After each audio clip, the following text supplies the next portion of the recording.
Welcome to a solo edition of the Patio Pondering Podcast, coming to you from Des Moines, Iowa. Today was the first day of the Iowa Pork Congress, and as I walked the floor and the conversations I had, I didn't hear much talk about the margins or the markets today, even though the margins are really, really good for raising hogs. What I heard over and over were comments like, "Where are the farmers? Where are the decision makers from the large integrators? This might be my last year attending." And I also talked with a couple companies who had people walking the floor but no longer had booths.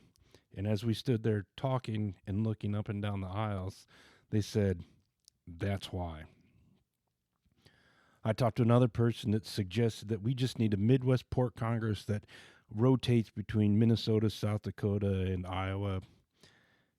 And then finally, a good friend of mine that I've known well over 30 years said, "This is becoming a massive waste of resources."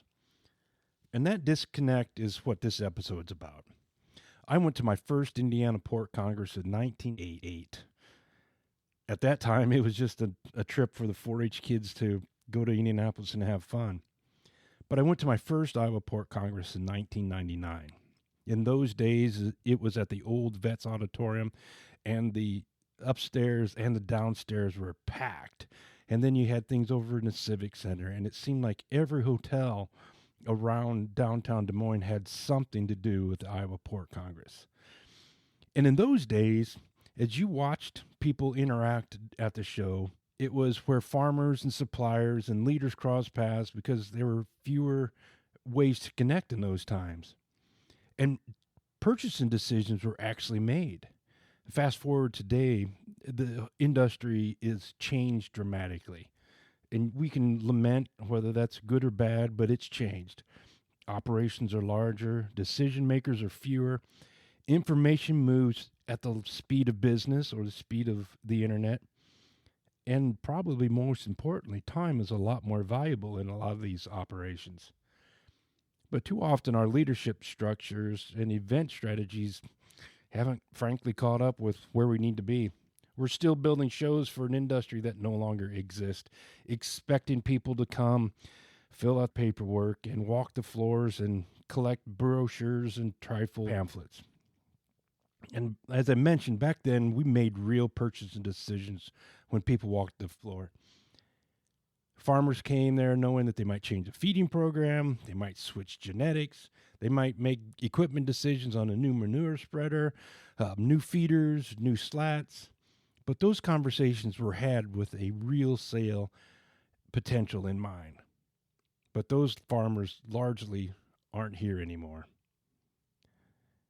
As an industry, we like to talk about how many pig farms are still out there, how many pigs we have in Iowa and the Midwest, but the ownership changed. And because of that ownership change, there are fewer decision makers. Now, sure, a person that owns a barn is going to make decision on feeders and what kind of fan he's going to use and maybe a controller. But other decisions like feed and genetics and marketing, those decisions are now out of their hands. And because those decisions are no longer in their hands, we need to fundamentally change the value we place upon trade shows. And as we think about the significant investment that the industry has with staff time, travel, hotels, booth space, freight, materials, all of those things add up. And it forces an uncomfortable question. Is what are we really getting in return? Too often, as I walk from booth to booth and talk to old friends in the industry, it feels much less like a decision-making forum and more like a vendor reunion, where the conversations drift back to the good old days of 1999, when even though pig prices were low, we actually had people at the show that were making buying decisions. Now, don't get me wrong, I'm benefiting from the 2026 Iowa Pork Show because I get to talk to people about my consulting, I get to promote my podcast, interview people.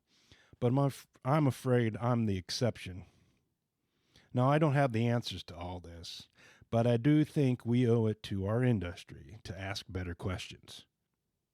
If the structure of our industry changed, if the decision making has consolidated, if time and resources are tighter than ever, then our events, our investments, and frankly, the expectations need to change.